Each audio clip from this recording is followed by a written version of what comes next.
Caminhão perde freio e provoca acidente com 6 veículos em Patos de Minas. Família pede ajuda para localizar homem desaparecido há mais de 20 dias. Na edição desta quarta-feira a gente também vai mostrar. Saiba como os radares inteligentes vão monitorar o trânsito nas rodovias de Minas. Temporada de festas movimenta a rede hoteleira de Patos de Minas. Sorteio especial de 30 anos da Mega Sena terá prêmio de 300 milhões de reais. Futebol, Cruzeiro segura pressão e empata com o Boca Juniors pela Copa Libertadores. Namoré promove melhorias e reforma no estádio Bernardo Rubiger.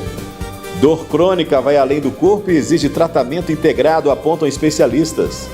A história da Festa Nacional do Milho, tradição, memória e orgulho de Patos de Minas. É agora no NTV News, segunda edição.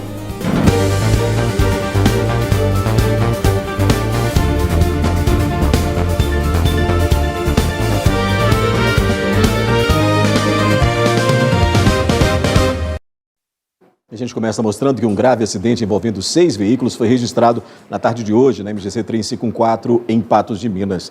Pelo menos 3 pessoas ficaram feridas.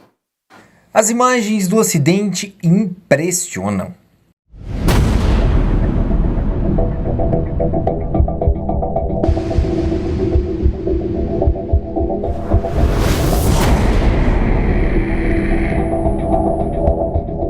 De acordo com informações da Polícia Militar Rodoviária, o acidente teria sido provocado por um caminhão prancha carregado com 2 maquinários que seguia pela rodovia no sentido da BR-365.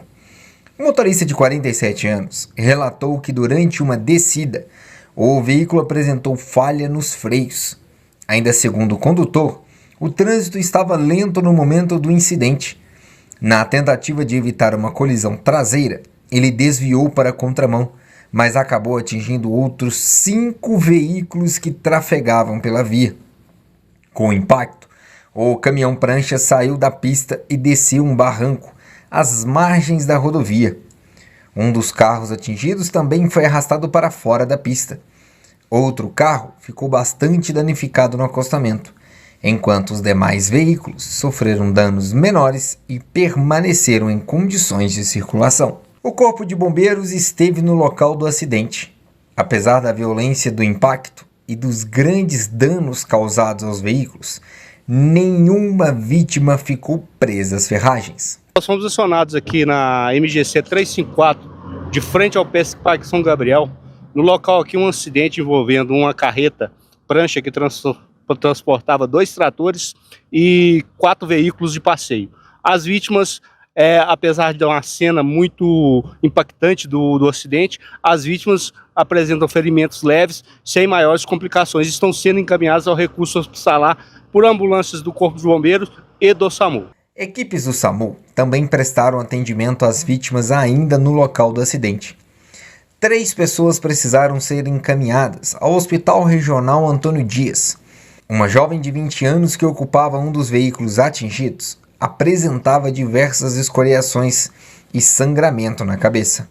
Já um motorista de 67 anos sofreu um corte na cabeça e se queixava de dores pelo corpo. Outro condutor de 75 anos teve apenas escoriações leves.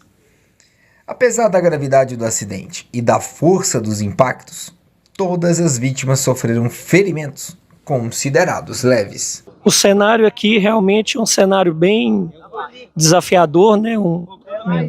Quase que um precipício. Inicialmente, esse tipo de atendimento, né, por ser de rodovia, alta dinâmica e cinemática de trauma, a gente sempre leva para o HRAD, né, que é um hospital assim, pactuado e mais próprio para esse tipo de atendimento, que tem equipe de cirurgia geral, cirurgia torácica, ali prontos para receber um paciente mais grave. Mas todos os pacientes aqui estão bem, né? Não tem, né? A moça tem uma suspeita de uma fratura no dedo, mas diante da situação e das cenas, dos males o menor. As rodovias estaduais de Minas Gerais terão, a partir de julho, a implantação dos novos radares inteligentes. Os equipamentos armazenam dados e poderão identificar padrões considerados suspeitos. Os novos radares funcionam de forma mais moderna e inteligente. A Além de registrar a velocidade, eles conseguem identificar a placa dos veículos automaticamente e acompanhar a movimentação nas rodovias em tempo real. Com isso, situações suspeitas, como veículos fazendo trajetos repetitivos ou circulando em comboios, podem ser detectados com mais rapidez, facilitando o trabalho de fiscalização e aumentando a segurança nas estradas. Os radares, a partir de agora, eles adquirem uma nova função. Eles não se limitam apenas ao controle de velocidade dos veículos nas rodovias, né, com foco pleno na segurança viária, mas também realizam agora o controle de circulação de cargas. Em Minas Gerais, mais de 70% dos veículos que transportam cargas circulam por passagem em Minas Gerais, né? Não muitas vezes têm origem nem destino no estado. E os radares atualmente agora, nesse novo modelo, irão controlar todas as placas e numa base central aqui nossa, com uma empresa de geoprocessamento e gerenciamento de dados, nós iremos conseguir montar fiscalizações mais eletrônicas, mais virtuais, com uma forma mais eficiente.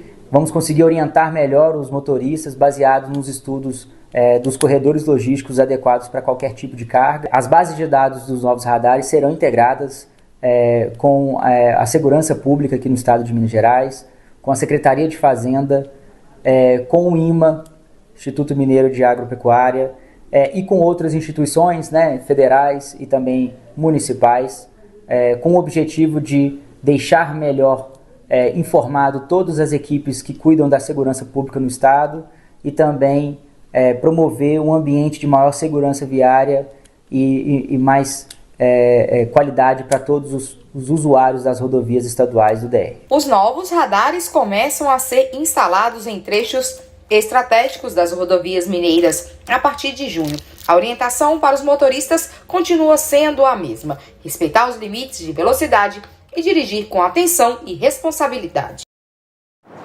Depois do intervalo, a gente mostra que temporada de festas movimenta a rede hoteleira em Patos de Minas.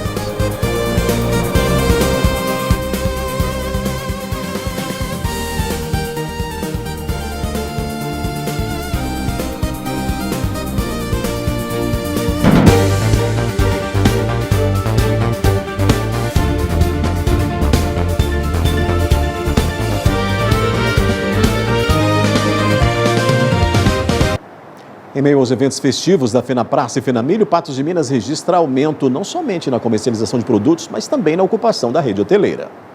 Com a grande circulação de turistas, artistas, empresários e participantes das festividades, a rede hoteleira do município registra um aumento significativo na procura por hospedagens. Hotéis se tornam alternativas que operam com alta taxa de ocupação durante todo o mês, especialmente nos finais de semana e nos dias de shows e eventos oficiais. O mês de maio é um mês muito especial para nós aqui do setor hoteleiro. É um mês que começa já com a FenaPraça, movimentando a cidade, né, a população toda vindo assistir os shows, e para o hotel esse movimento chega até nós, né, através de hospedagens no fim de semana. O pessoal tem vindo para participar da FenaPraça, das regiões aqui, vizinhas a nós, e também no restaurante, que o pessoal acaba vindo jantar conosco, né? Então acaba que, no final das contas, nós temos um movimento bem maior no mês de maio. Depois vem a FenaMilho, que é a festa mais tradicional da cidade, conhecida nacionalmente, né? A Festa Nacional do Milho, que já traz aí um outro movimento para nós. Então é um mês fantástico aqui para a hotelaria. São diversos quartos com acomodações que agradam a todos os tipos de clientes, desde os que buscam uma opção mais simples até aqueles que desejam uma hospedagem mais luxuosa. São 111 quartos, então nós temos bastante espaço aí para atender todas essas pessoas que vêm de fora. Nós temos quartos duplos, né, que acontece muito na FenaMilho, de pessoal preferir essa categoria. Temos categorias standard, deluxe, suíte presidencial, então temos aí do simples ao sofisticado. E mesmo dentro desse quarto, categoria standard, que seria a categoria mais simples dentro do Hotel Fratelli, nós temos um enxoval maravilhoso, um banho, uma ducha generosa, então uma cama que todo mundo fala que abraça. Esse é um comentário que naturalmente as pessoas falam sobre a nossa cama. Vocês têm uma cama que abraça. Então, nada melhor do que uma cama que abraça e uma ducha maravilhosa, tanto para você se preparar para ir para as festividades, né? E depois também para você chegar, descansar, tomar um café da manhã no outro dia maravilhoso, com uma pista de omeletes, tapiocas ao vivo, comer a pamonha, que é um prato regional, que é a terra do milho, tem que ter uma pamonha no café da manhã, né? E outros pratos também típicos que a gente prepara nessa época do mês. Com tradição, cultura e grandes eventos, maio segue sendo um dos meses mais importantes para Patos de Minas, consolidando a cidade como destino de destaque em Minas Gerais e fortalecendo o setor turístico e hoteleiro local, se tornando um mês diferente dos outros. No geral, nós temos uma movimentação muito boa aqui no Hotel Fratelli todos os períodos do ano. Porém, essa época, o tipo de pessoas que vêm para frequentar o hotel vem para celebrar, para festejar, então acaba que fica um clima diferente, né? O próprio frio que começa no mês de maio, então tudo isso traz um clima diferente, uma emoção diferente. O aniversário da cidade também está aí chegando, né?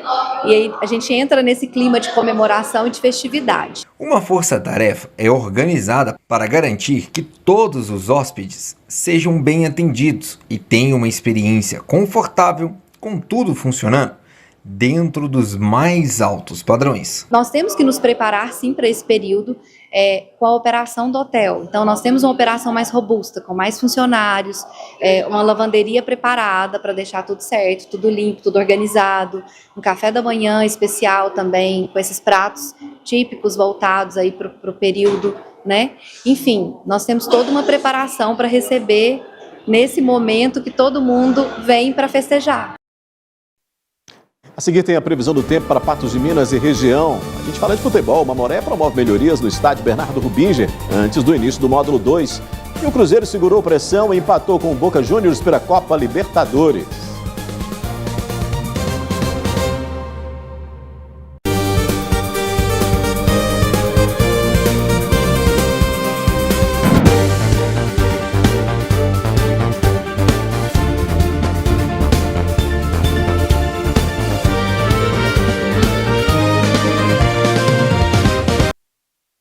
Choveu forte agora nesse início de noite em Patos de Minas, principalmente na região central, em alguns bairros também, mas na região central você vê na imagem aí, e isso é a Major Gotti ao vivo neste momento, né? Aqui em frente à NTV, você vê que já foi tanta chuva que impulsou, né? Deu um certo alagamento aqui nessa região. Em outros pontos da cidade também, como é característico, acaba ficando aí alagado. Mas o bombeiro, as equipes do Corpo Bombeiro até então não noticiaram, não notificaram nenhum ponto com maior gravidade ou maior, que exigia aí maior monitoramento. Você vê o pessoal passando ali, se escondendo da chuva, e essa chuva que vem um tanto quanto atípica, né, no mês de maio, mas que cai aqui na região central, principalmente em alguns bairros da cidade.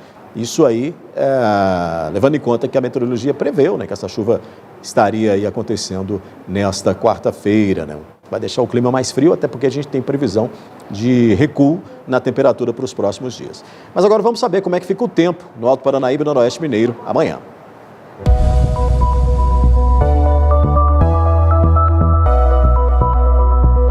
Previsão do tempo. Oferecimento New Color. Eu recomendo muito as óticas New Color. Aqui, você faz os seus óculos no seu tempo e com muita tranquilidade. Os dados do IMET apontam que a quinta-feira deve ser com muitas nuvens e oscilação na temperatura. A umidade relativa do ar registra 40%.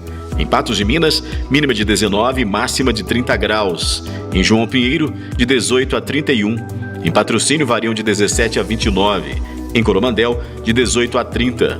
Em Lagamar, de 19 a 31 graus. E em Lagoa Formosa, mínima de 19 e máxima de 29 graus nesta quinta-feira.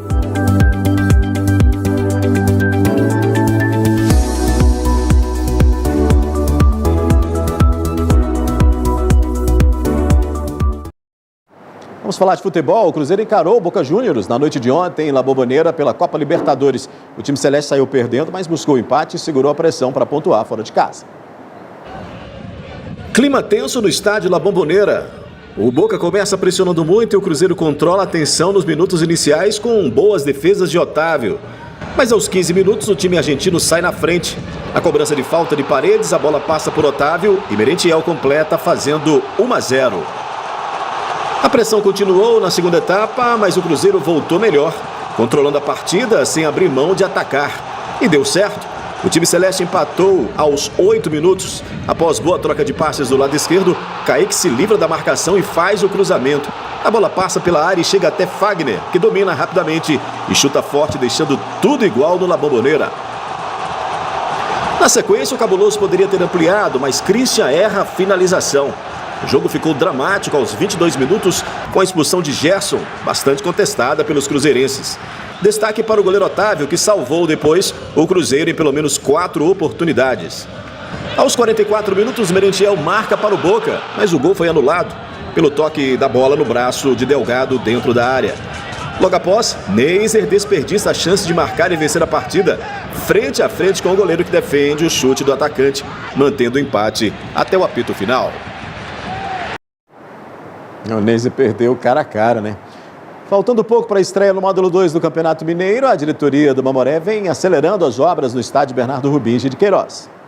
O clima é de trabalho intenso. Enquanto a bola ainda não rola oficialmente, os bastidores do clube seguem em ritmo acelerado para garantir uma temporada marcada pela organização e pela retomada da confiança da torcida.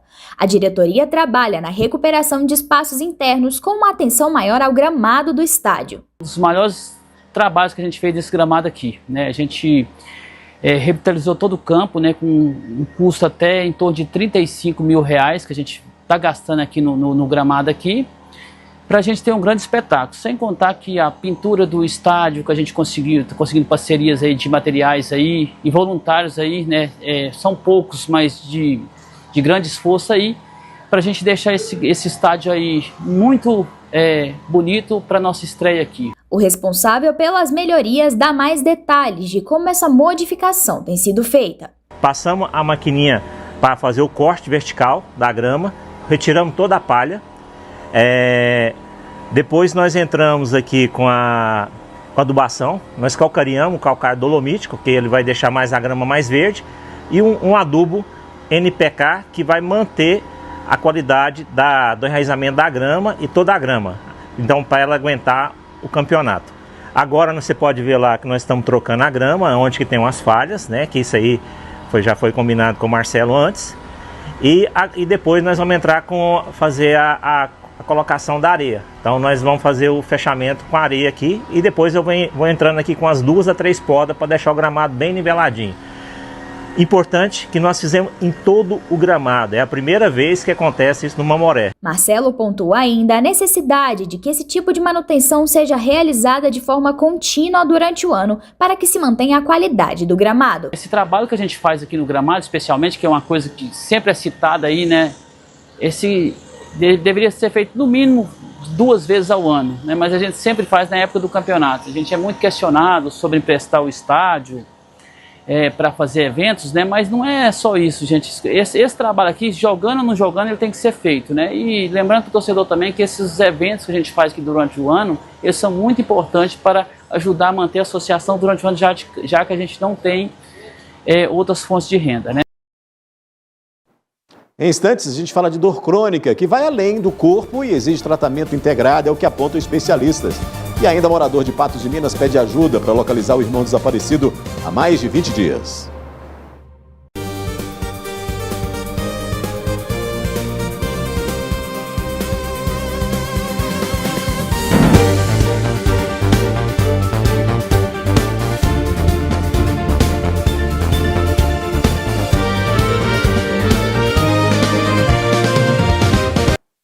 A campanha Maio Roxo traz alerta para pacientes que convivem com doenças imunoinflamatórias e também a importância do diagnóstico precoce e do tratamento adequado.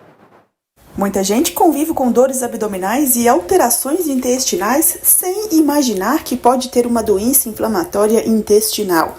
Durante o Maio Roxo, a campanha chama a atenção para a importância do diagnóstico precoce e do tratamento adequado para as doenças intestinais que também são oferecidos pelo SUS. O Maio Roxo é um mês de conscientização das doenças inflamatórias intestinais, que é um grupo de doença que causa, como o próprio nome diz, uma inflamação no intestino. Esse grupo de doenças tem duas principais representantes, a doença de Crohn e a retocolite ulcerativa. Essas duas doenças elas têm uma característica em comum, que é causar uma inflamação na mucosa, que é a parede de dentro do intestino. E por conta dessa inflamação, o paciente vai ter vários sintomas, que são inclusive comuns entre as duas doenças. E muitas vezes a gente só consegue diferenciar fazendo exames específicos. Apesar de terem características diferentes, as duas doenças provocam inflamações no intestino e costumam apresentar sintomas parecidos.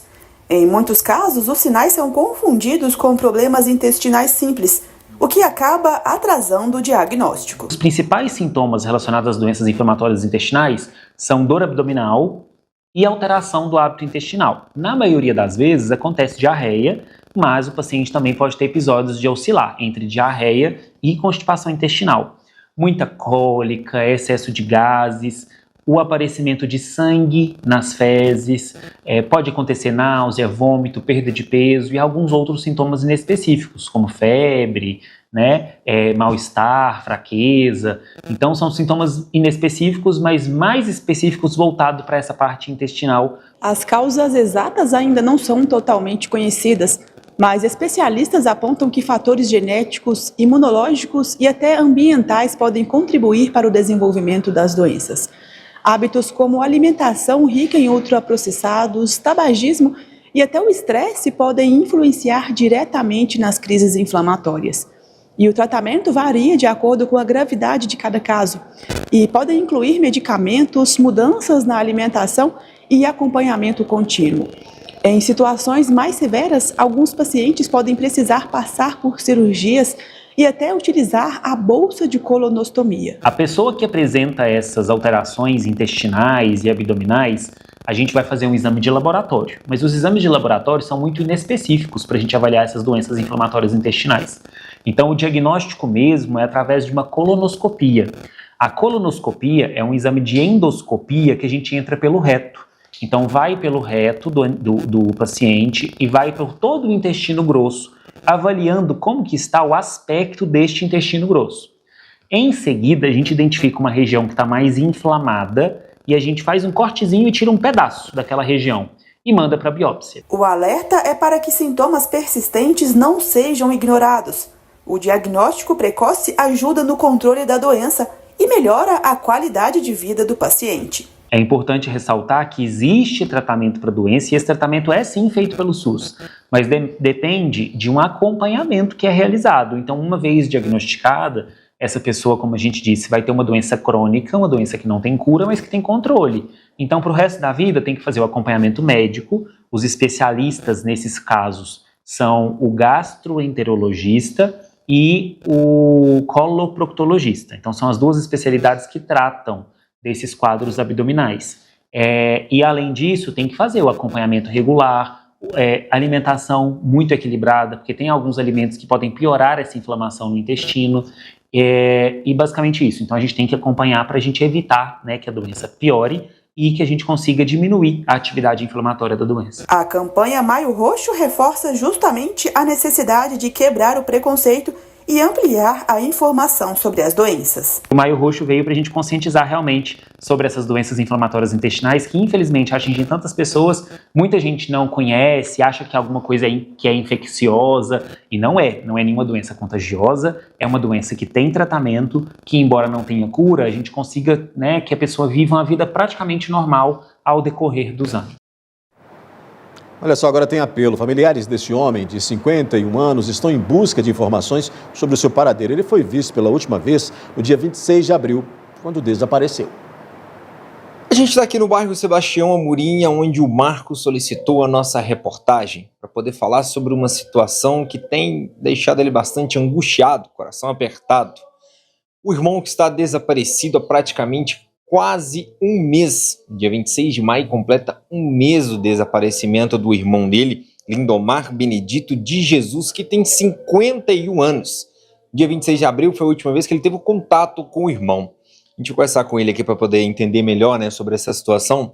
Marcos, como é que era a convivência do senhor, com seu irmão? Vocês conviviam juntos aqui dentro de casa ou bem próximo? Como é que era a situação? Não, a gente convivia aqui em casa, ele vinha muito, as minhas meninas gostam muito dele, que ele sempre que vinha aqui, ele brincava com ela, elas gostam demais dele, sabe?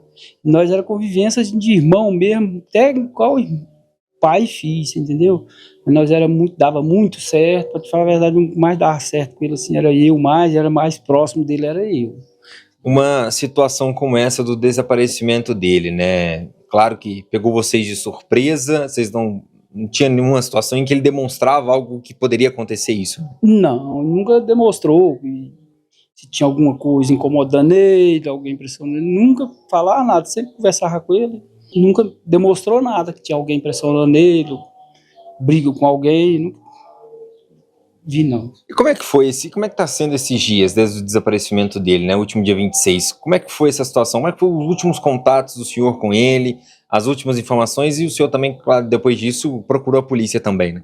Uai, ele foi num sábado, né, dia 26, no sábado, dia 25, eu tive lá onde ele estava, cortei o cabelo dele ainda, ele falou que ia trabalhar mais cedo, eu tive lá, levar um fumo para ele que pediu e tal, levei, ele estava roçando lá no loteamento lá com o senhor e tal, aí ele apontou lá pro lado dos 30 pés, eu falei assim, amanhã nós vamos roçar lá em cima nos acalipau lá, falou só assim, que de lá a gente viu os acalipau lá em cima, pro lado dos 30 pau, aí falei, não, beleza, aí fui lá de tarde, cortei o cabelo dele, aí no outro dia cedo ele me mandou uma mensagem, eu falei, não, eu vou sair, eu vou voltar só lá para as 11 horas, aí eu te mando mensagem ao que chegar.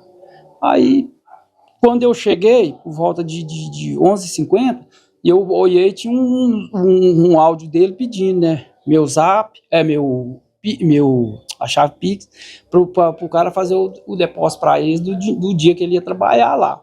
Aí eu mandei tudo e falei que já tinha chegado, aí tinha duas fotos, da região do Barreiro ali, de uma estrada, de uma fazendazinha lá próximo, também no final do Barreiro, ali saindo ali, perto de uma ponte, uma estrada lá, e tinha duas fotos dessas só que tinha. Aí não tinha mais nada, e ele antes ele falou, né, para me mandar a chave Pix para ele, que ele já estava arrancando já, era 8h07, que tá aqui no telefone, que ele me mandou esses áudios, e aí essas fotos foram tiradas, uma 8h35 de uma fazenda, e a da estrada foi 8h40, 8h44. Depois disso, mas nenhum outro contato? Depois disso, nada. E aí eu já mandei mensagem para ele no telefone, não foi. A chave que ele tinha pedido Pix não foi também. Tá só um vizinho que eu mandei, era 11h50. Aí não tive mais contato nenhum. Você procurou o apoio, né? Fez o boletim de ocorrência, foi na Polícia Civil também, o apoio da Polícia Militar e da Polícia Civil? Foi, eu fiz o boletim de ocorrência na segunda-feira, por volta de 11h30, eu fui ali na base do mercado, fiz um boletim de ocorrência, aí acho que na terça, quarta-feira eu fui na delegacia da Polícia Civil, falei lá, a menina pegou o número de telefone, falou que ia quebrar o fio de telefone dele, aí passou não sei se foi quinta ou sexta, teve vez acharam um corpo, ela me ligou, falou que foi lá para aquele lado dos 30 pau, da Ponta do Bigode, aí a gente foi lá, correndo, mas não era o corpo dele não, graças a Deus não era não. A angústia toda, né, Sr. Marcos? E queria que o senhor falasse, né, para quem está em casa acompanhando, qualquer situação, como é que é as características dele, né, puder ajudar, às vezes se encontrou com ele em algum lugar, a expectativa de que ele possa voltar para casa para continuar a alegria aqui da família. Isso. Eu peço aí, quem estiver ouvindo nós aí, a gente estiver vendo ele, conhecer ele gosta muito de uma pinguinha, eu não sei se ele, né, a pessoa vê nele, ele gosta muito de usar boné. Aí, quem vê ele é meio baixo, meio fortinho, então se alguém vê ele me ligar pra gente aí, ligar pra polícia, qualquer pessoa aí, estiver vendo aí, dá uma força pra nós aí. Qualquer ajuda nesse momento é muito bem-vinda, né? O irmão dele tá desaparecido, Lindomar Benedito de Jesus, 51 anos. Então se você viu ele em algum local, nessa região, como ele falou, região do Barreiro, dos 30 paus, por ali, algum local às vezes encontrou com ele, viu ele passando, comunique a Polícia Militar, comunique a Polícia Civil também, pode entrar em contato e informar de que a família precisa dele de volta, precisa do senhor Lindomar de volta em casa. Daqui a pouco, a história da Festa Nacional do Milho, tradição, memória e orgulho de Patos de Minas.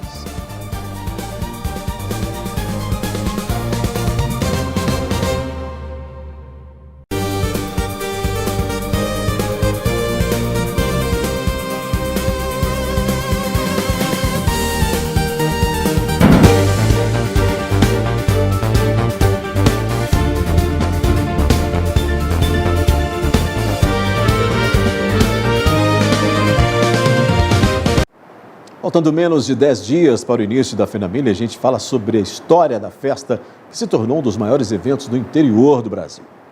Entre plantações de milho, estradas de terra e sonhos simples de um povo trabalhador, nasceu uma das festas mais tradicionais do Brasil. A Festa Nacional do Milho surgiu ainda na década de 50, quando produtores rurais, famílias e lideranças locais decidiram celebrar a força da agricultura e a riqueza que brotava do solo fértil de Patos de Minas. Naquele tempo, a cidade crescia impulsionada pelo campo. O milho não era apenas um alimento, era sustento, esperança e identidade. A Fena Milho surgiu na cidade de Patos de Minas em 1959, através de alguns idealistas, pessoas que queriam movimentar a parte de entretenimento e a parte cultural da cidade.